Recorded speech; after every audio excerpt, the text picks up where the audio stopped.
Yes! I don't care if I just maxed out the volume on my microphone. I just needed to open the video with that.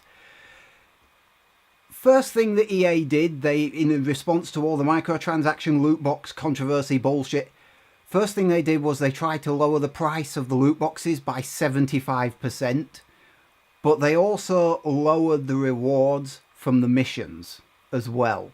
Now, I only had the game on release literally yesterday. It's the 18th of November as I'm doing this video. And so I didn't see that. I don't get advanced copies. I just buy my copy at the game, at the shop. So I don't know how that was working, but now that I've had a chance to look at the actual game, they've taken the microtransactions out. They're completely gone. Thank you. Yes. And it is so good. It's so good. There have been people on the internet for years. I've only been going this year, since about April this year. The first video I did talking about any kind of loot box microtransaction shit, that was my third video, Injustice 2, where I first started talking about it. But there are people on the internet, the small and medium-sized people, who've been talking about this kind of shit for years and have been warning that exactly this kind of thing is going to happen. And I don't think the bubble has burst, but this is a massive wobble.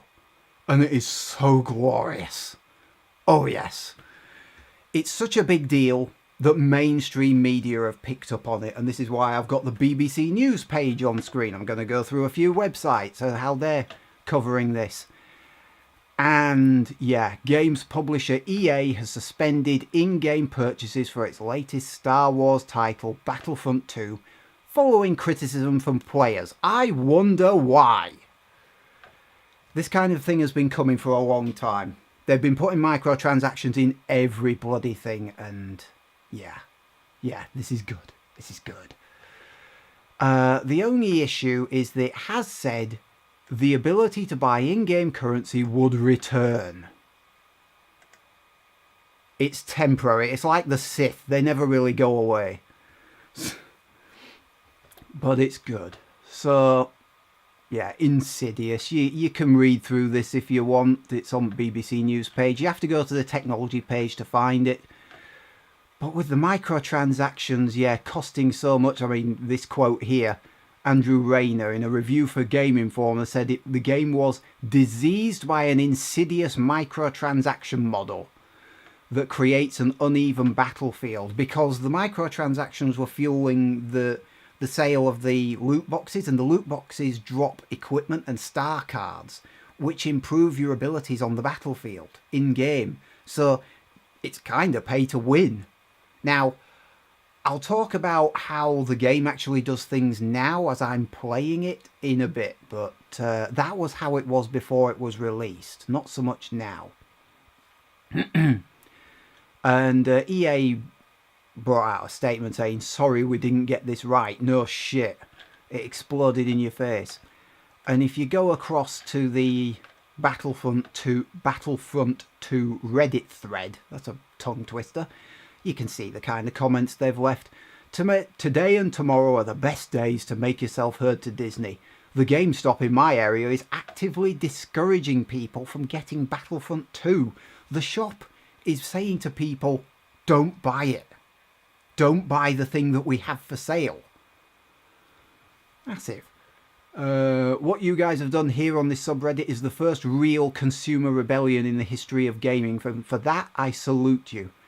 The EA had like a Reddit question and answer session on here. And pretty much every response they were offering, I haven't bothered to look for it actually now that I think about it, but every response they were offering was getting massively downvoted to the point where the people who were asking the questions, they were getting the responses were getting so downvoted, the people that asked the questions couldn't see the answers.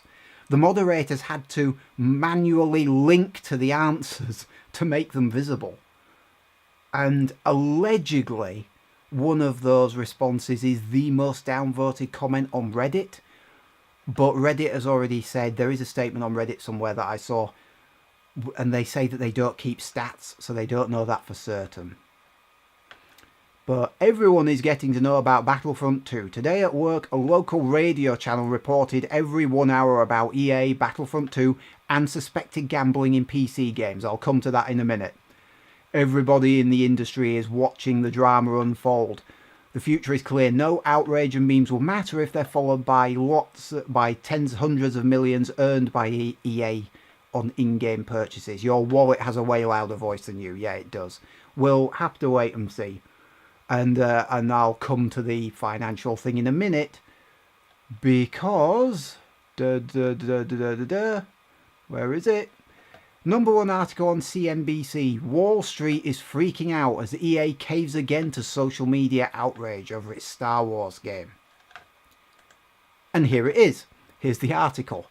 Investors are now worried the controversy over Electronic Arts' Star Wars Battlefront 2 game in-game monetization model will hurt the game's sales.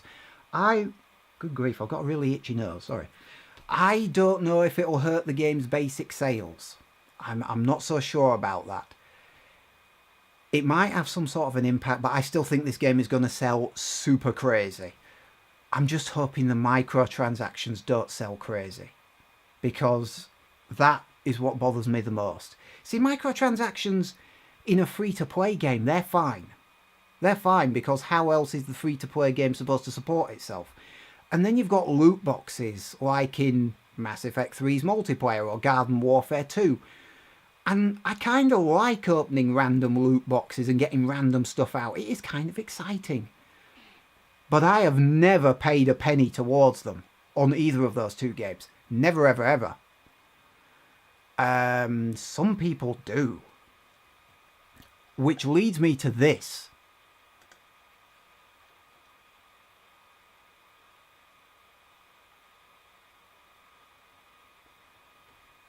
Now, the headline says someone spent $15,000 on Mass Effect multiplayer cards. First of all, second of all, the actual quote down here is, he also said he's seen people, plural, more than one, literally spend $15,000 on Mass Effect multiplayer cards.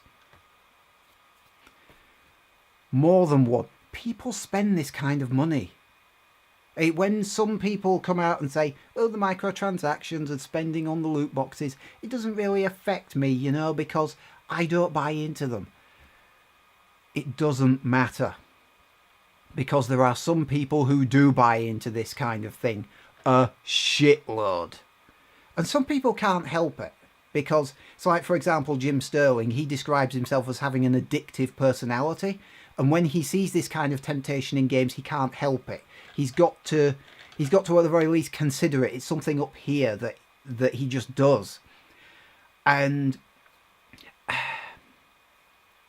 well, I'm going to go on to the next one, because there's a very succinct article on Games Brief here by Nicholas Lovell, and he's not speaking in favour or against this kind of thing, but he describes how this system works, what he calls the power law.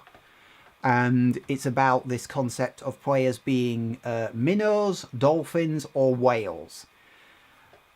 And if we go down here, we can see roughly what it is. Minnows spend the smallest amount possible, about $1 a month or less. I'm in that category. I don't spend money on microtransactions ever.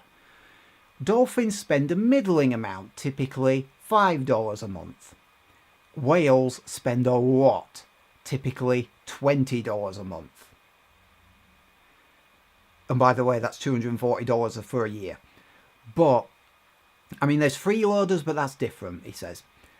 This is how the games industry's big companies view players. It's this minnows, dolphins, whales things. They're not interested in the minnows. People like me, they don't give a shit, because I'm not going to spend anything. Dolphins, they're kind of interesting, because as what's his name, Nicholas points out here, dolphins are about 40% of players, roughly, on average. The whales spend a shitload, and they're the 10%.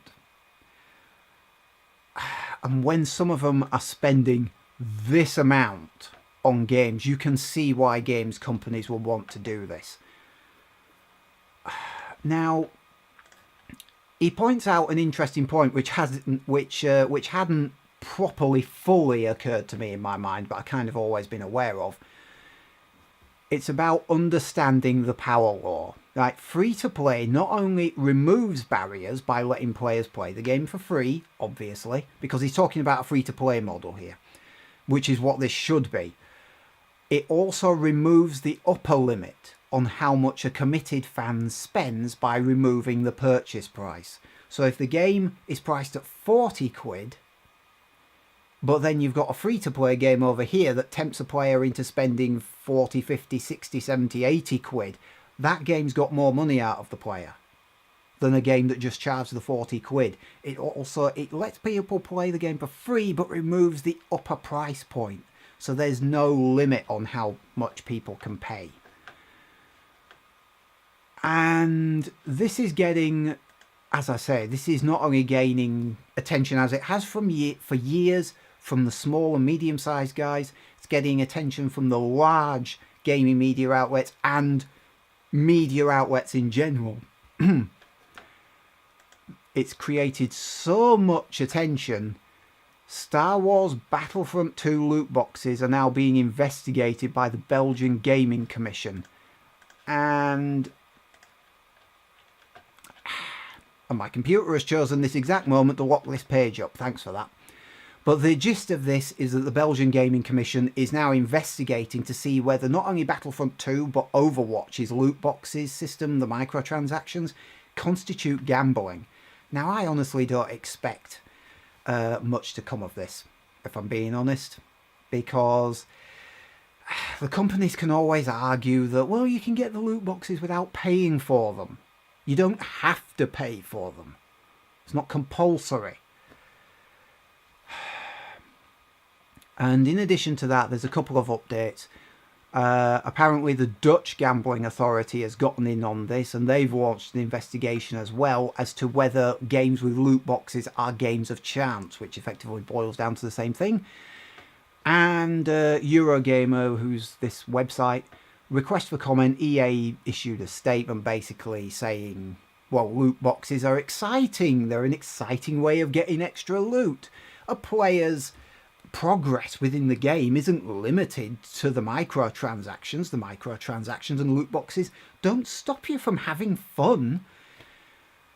They don't actually address the concept that, in actual fact, we're all pissed off by the fact that this is sucking huge amounts of money out of us. That's what we're pissed off about. I don't have a problem with microtransactions in free-to-play games because, you know, again, how's the game supposed to support itself? I don't have a problem with loot boxes because they're exciting.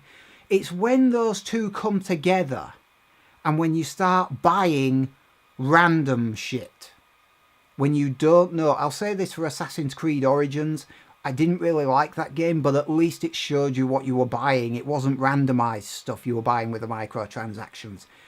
When you're buying randomized stuff, it is literally gambling. And then games like Battlefront 2, Shadow of War, put this bullshit into full price games as well, as though they're not already going to be super successful. Shadow of War and Battlefront 2.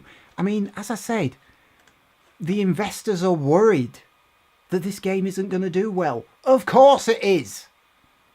It's just not going to make necessarily quite as much money as you thought. And while I'm thinking about it, where is it? Where is it? Here it is. Bank of America's Merrill Lynch now predicts the Star Wars title sales are likely to disappoint investors and come under the company's target because of gamer outrage. It's going to underperform, hopefully, because of the microtransactions. And I mean that in a nasty way, because frankly, these microtransactions shouldn't have been here in the first place. I mean, the company's shares have gone down 2.5%, which, yeah, I'm not sorry about, frankly. Not after all this crap. But yeah, it's about time that loot boxes got investigated as gambling, because they've been in this for ages. As I say, people have been certain people online, small and medium-sized people, they've been ranting about this kind of thing for years. They've been warning this kind of thing would happen for years, and oh look, it's happened. Big shock. Starting to run out of breath in my lungs. And this is perhaps the biggest indicator. Star Wars Battlefront EA2 has been meta-bombed. Oh dear. And this is another thing in case you're not aware. Because there's a difference between a publisher and a developer. A developer actually creates the game, codes it, creates all the assets, puts the game together. They're like the builder that actually builds the house. The publisher is the people who fund it. They put the funding in and they expect a return on the investment. Fair enough. But that also gives them leverage to dictate to the developers how to do things. So developers are beholden to the publishers in a certain regard.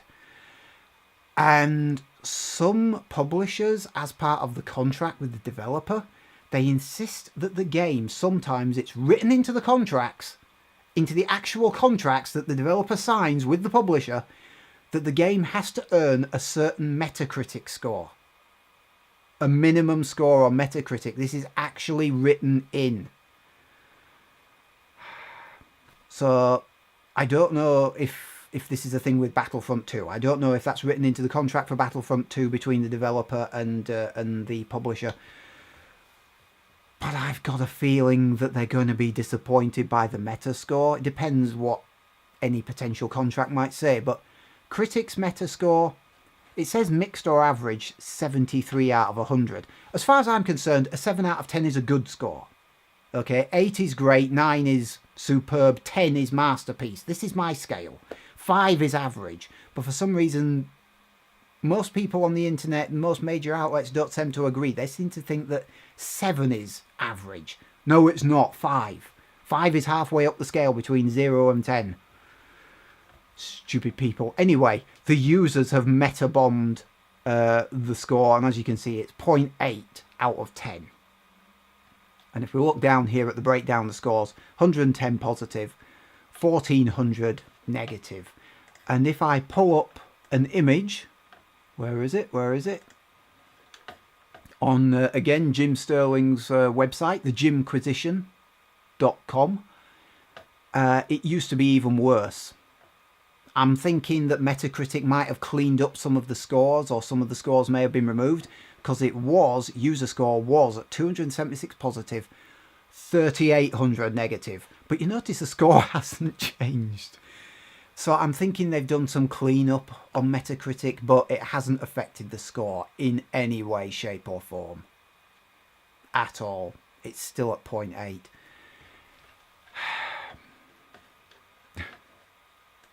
Honestly, I don't know. Well, I do.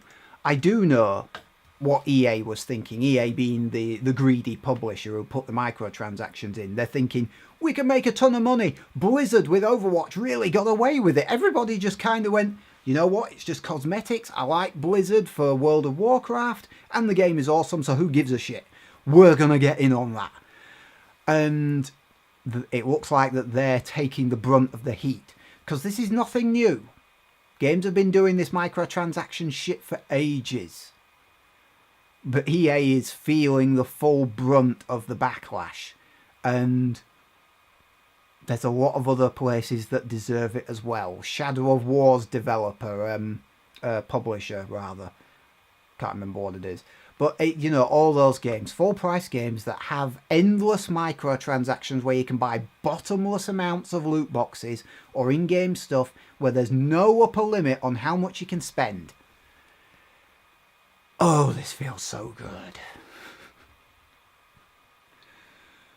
Okay, I am actually running out of breath. I'm going to talk more about how the stuff functions in-game as well now.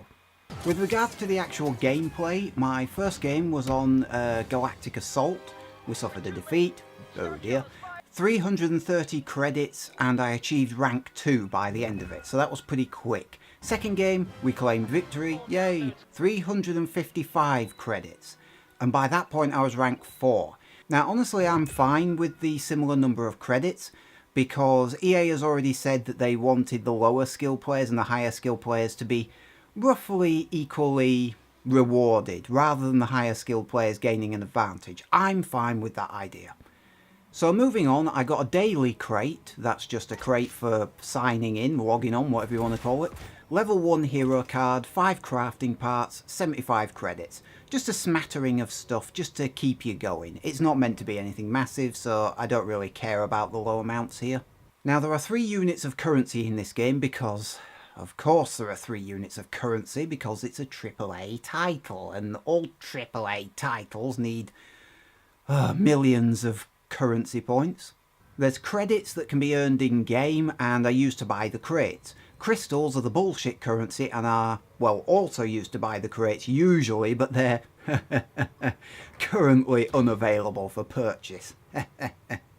Good. By the way, the crystal prices were sampled, at least over in America or wherever they were, before they were pulled, and yeah, just no. This is probably in response to accusations of the game being pay to win. Weapons can now only be obtained by making kills with that particular class. Weapon mods can now only be obtained through training missions. I haven't bothered to look for those, but I'll find them. Prices start at 40 parts for level 1 cards if you want to buy them outright without earning them. It's 80 parts to upgrade them to level 2, but, and here's the interesting bit, EA have also slapped on an extra few prerequisites onto the upgrade for each card, meaning you can't just upgrade the card to maximum whenever the fancy takes you, because remember, crafting parts drop from the crates and you can buy as many crates as you want. So now you have to fulfill those extra prerequisites, like leveling up to a certain level or whatever. Once you've actually fulfilled those prerequisites, you can then level the cards up, so your progress is now limited. The second box I opened was a thanks for playing the beta crate. The remaining 3 boxes I opened had either 4 or 5 items inside, and that's more than the beta's 3 items per box. I even somehow managed to get a duplicate card, which the game kindly exchanged for 200 credits. Which in the grand scheme of things is not much. It's less than a whole game, obviously, because they're around, well, in excess of 300 credits. Now, if you're earning, let's say for argument's sake, 330 credits per game, it's going to take about 7 games to earn enough credits for 1 loot box. Bearing in mind that this is on Galactic Assault, and if you're buying the Starfighter or Hero crates, the Trooper crates, whereas the Starfighter or Hero crates are just over 2,000 credits each, the Trooper crates are in the region of 4,000, which means it's going to take about 13 or 14 games per crate. Oh joy. I suppose leveling up might make it a teensy bit quicker, but I'm guessing that your upgrades are going to slow down. I'm assuming the only reason I got so many credits up front for all these loot boxes is because I leveled up. Plus the 3,000 extra from the beta crate, obviously. But all that is something I can better report back later on once I've had time to check it all out and figure out how the system works long term. Obviously I've only played 2 games up to level 4. I've barely started. And yes, I'll be keeping an eye out for when, not if, when the microtransactions go back into the game, because remember, that's temporary. See you next time. Sorry for ranting so long.